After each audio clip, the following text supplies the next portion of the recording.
त्याबद्दल आषाढीची यात्रा आला पर्व काळ, निघाला संतमेळा पंढरीशी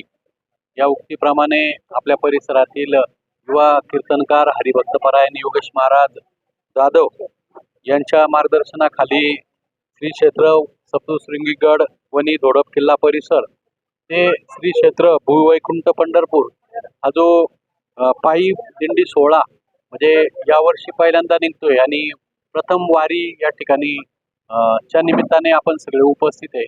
मी आपल्या सगळ्यांच्या वतीने या पायी दिंडी सोहळ्याला खूप खूप शुभेच्छा देतो, कारण या परिसरातून पहिल्यांदा ही दिंडी पांडुरंगाच्या भेटीसाठी जाते आणि आपण सगळे शेती मातीमध्ये राबणारे आहोत।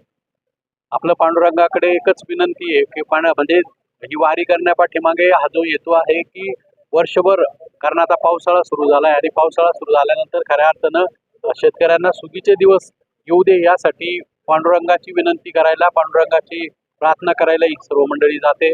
आणि नक्कीच आपण बघतोय की 1-2 दिवसापासून पांडुरंगाने ही सगळी आपली विनंती मान्य करून पाऊस चांगला होतोय आणि एकदम निर्विघ्नपणे ही दिंडी पंढरपूरला जाऊन पांडुरंगाचं दर्शन घेऊन हे सगळे परत येतील आणि आपापल्या कामाला परत मार्गस्थ होतील।